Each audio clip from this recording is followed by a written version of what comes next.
You believe that hard work earns you a seat at the table. You believe that loyalty is a currency that buys security. You are wrong. In the cold, calculated architecture of reality, your diligence is not a virtue. It is a signal of your utility to be exploited. When you attempt to improve a broken system from within, you do not become a hero, you become a target. The system does not reward the honest reformer, it crushes them to protect its own mediocrity. This is the first lesson of the void. The world is not a fair game played by gentlemen, but a theatre of predators where your visibility is your greatest liability. Niccolò Machiavelli did not write his manuals from a throne. He wrote them from the wreckage of his life, having been stripped of his status, imprisoned, and subjected to the strappado until his joints screamed. He learned that the only thing more dangerous than an enemy is the delusion that you are safe. Consider the anatomy of your daily struggle. You offer solutions to a flawed system, you voice concerns to the hierarchy, and you labor under the assumption that your talent will be recognized. In truth, every time you expose a flaw in the system, you are exposing the incompetence of those who maintain it. They do not see a problem solver, they see a threat to their fragile position. Machiavelli realized that in a world governed by vanity, the truth is often the most offensive thing you can speak. When he was exiled from Florence, he did not weep for the republic he served. He began to study the mechanics of those who had destroyed it. He realized that power is not granted, it is seized by those who understand the gap between how people act and how they ought to act. Your goodness is merely a lack of defensive strategy. The society you inhabit is a refined machine of social engineering. It rewards those who project the illusion of compliance while harboring the ambition of a sovereign. When you complain, you signal weakness. When you try to fix things, you signal that you care too much. Both traits are fatal in an environment that thrives on the status quo. Machiavelli understood that the prince who wants to maintain his state must learn how not to be good. This is not a call to malice, but a call to detached realism. If you are constantly trying to win approval, you are already losing. You are playing on the opponent's turf, using their rules, and hoping for a fair outcome that will never arrive. The first step toward freedom is the total abandonment of the need to be understood by the mob. Look at the history of failed states and fallen companies. The common thread is not a lack of resources, but an excess of transparency. People who broadcast their plans, their values, and their progress are the first to be sabotaged. Machiavelli watched the Medici return to Florence and realized that power requires a mask. You must cultivate a persona that is agreeable, predictable, and entirely unthreatening. While your colleagues are busy signaling their virtue and fighting for scraps of recognition, you must be doing something entirely different. You must be observing the cracks in the foundation. You are not a player in their game. You are an architect of a game they do not even know exists. This is the secret of the elite. They never show their full hand. Your current environment is essentially a prison designed to keep you busy with trivialities.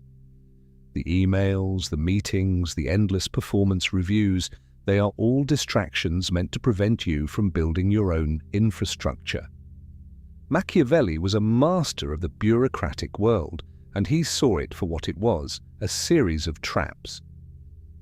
He realized that the only way to survive the crushing weight of political life was to maintain a core of absolute independence. You must learn to treat your job as a venture capital firm that does not know it is funding your departure. You are there to extract resources, knowledge, and contacts, not to build a legacy for a company that would replace you in a week if you died. The shift in perspective is violent but necessary. Now, let us examine the master of the long game, Cesare Borgia. In the annals of history, few figures are as misunderstood as the Duke of Valentinois. His massacre at Senigallia was not an act of blind cruelty. It was a surgical removal of political rot. He invited his enemies to dinner, smiled, shared wine, and listened to their grievances. He made them feel secure, powerful, and superior. By the time they realized they had been outmaneuvered, the trap had already snapped shut. He did not win because he was stronger, he won because he was quieter. He knew that the most effective way to defeat an opponent is to make them believe they are the ones in control. This is the lesson of the modern workplace. Your enemies are not the ones who yell. They are the ones who smile while waiting for you to make a fatal error. In every office there is a Borgia. There is someone who listens more than they speak, who gathers information like a collector, and who never reveals their true allegiances. Most people ignore this person, dismissing them as quiet or unassertive. That is a fatal mistake. You must recognize that in any power structure, the person who knows the most about everyone else holds the cards. If you are constantly talking, you are constantly leaking information. You are giving away your position. To outsmart anyone, you must become a black hole of information. You absorb everything, but you emit nothing of value. You are the silent observer who understands the hidden currents of the organization better than the people who run it. Think about any environment where people fiercely debate over a strategy. The loudest person often thinks they are the smartest. They are wrong. The person who is truly dangerous is the one who remains silent, nods at the correct moments, and lets the fools exhaust themselves. By the time the debate is over, the silent player has already identified the emotional weaknesses of every participant. They know who is insecure, who is greedy, and who is lazy.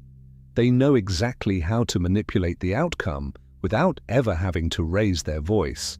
This is the essence of Machiavellian intelligence, the ability to influence events by simply allowing others to reveal their own incompetence. The most dangerous thing you can do is to be right in front of the wrong people. If you have a brilliant idea, keep it to yourself. If you have a plan to optimize a process, do not share it. When you offer advice, you are essentially telling your peers that you are smarter than them. That breeds resentment, and resentment is the fuel for every workplace conspiracy. Machiavelli learned this the hard way. He tried to advise the leaders of Florence, and they punished him for his brilliance, and they viewed his competence as a threat to their own authority. If you want to survive, you must learn to hide your light. Let others believe you are average. Let them underestimate you. Your victory will be all the sweeter because they will never see it coming.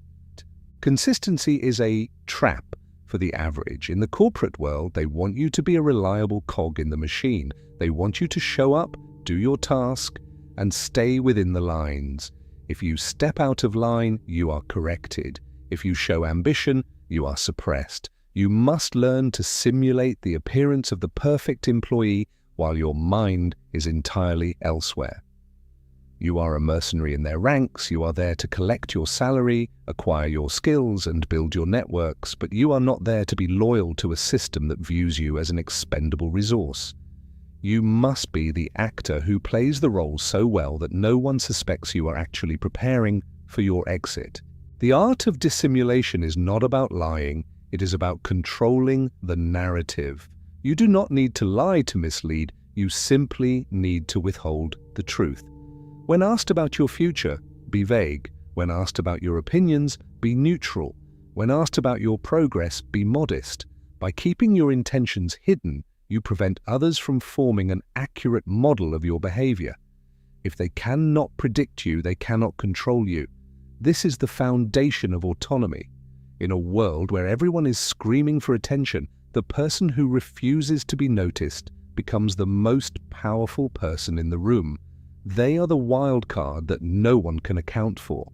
Consider the fall of great empires. They did not fall because they were attacked from the outside. They fell because they were rotten from within. They became obsessed with internal politics, status, and the preservation of their own comfort.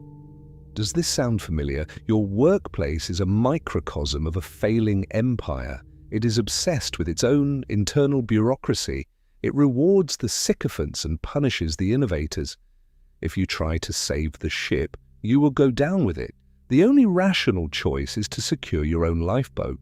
You must stop caring about the health of the organization and start caring about the integrity of your own life. That is not betrayal. That is survival. Now we reach the core of the doctrine, the ghost mode.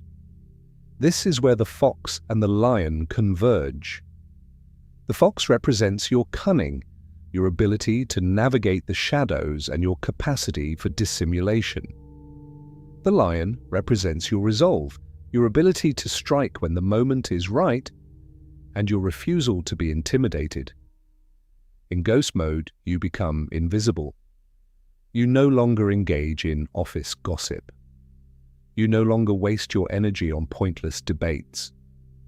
You spend your time building your own assets in the dark. You are like a mastermind building a complex architecture in absolute secrecy, hidden from the prying eyes of the world.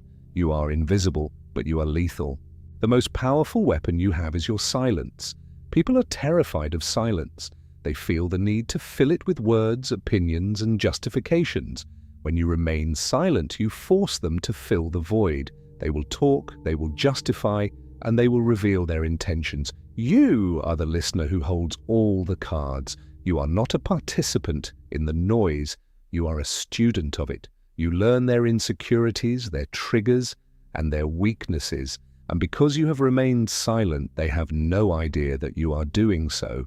You are a ghost in their machine, moving through the halls unnoticed, gathering the intelligence you need to make your move. Never give consultants for free. When you offer your expertise without being asked, you are devaluing yourself. You are telling the world that your time and your knowledge are cheap. In the world of power, value is determined by scarcity. If you are always available, you are not scarce. You must learn to be selective with your contributions. Only offer your best work when it serves your own interests. If you are asked for advice, pause. Consider if the person asking deserves your insight. If they do not, give a vague answer and move on. You are not a resource for the benefit of others. You are a resource for the benefit of your future self. The habit of building in silence is the hallmark of the elite. Whether you are forging a new venture, writing a book, or developing a grand strategy, do not tell anyone until it is finished. The act of sharing your plans before they are realized is a form of procrastination. You get a hit of dopamine from telling people what you are going to do, and your brain treats it as if you have already done it. It kills your motivation. By keeping your work in the dark, you maintain the pressure to finish. When you finally reveal your creation, it will be a shock to everyone. They will wonder how you did it, and you will simply smile, knowing that you built your empire while they were busy talking about theirs. Your mind must function like that of a machine. It should be cold, analytical, and devoid of the emotional baggage that plagues the average person. You do not get angry when things go wrong. You assess the situation and adjust your strategy. You do not get excited when things go right. You continue to execute your plan. This emotional detachment is your greatest strength. It allows you to see the world as it is, not as you want it to be. It allows you to make the hard choices that others avoid. It allows you to survive in a world that is designed to break you. This is the ultimate freedom, the ability to remain calm in the eye of the storm. We come to the end of the journey, the rota de fuga, your escape route. The final lesson of Machiavelli is that the prince should not be a slave to his state. He should be the master of it. If the state is rotten, he should not hesitate to abandon it. The same applies to you. You should not be a slave to your current job or your current environment. You should use them as a means to an end. Every resource you acquire must be invested into your own sovereignty. Your goal is not to climb the ladder. Your goal is to build a ladder that leads out of the prison entirely.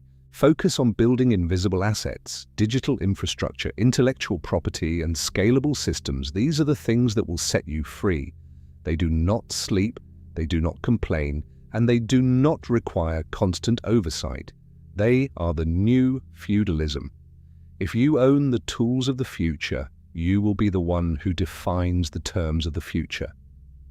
Do not waste your time trying to fix the old world. Build a new one in the digital space. The scope of your life should not be limited by where you are planted. With the right assets, you transcend boundaries, living entirely by your own rules. This is the ultimate power. The final victory is not in winning the game. It is in leaving the table without anyone noticing that the game has ended. You want to disappear from the system so completely that when they finally look for you, you are already gone. You have built your own infrastructure, you have secured your own resources, and you have achieved a level of independence that no one can touch. They will still be there, fighting their petty battles, unaware that you have transcended their reality.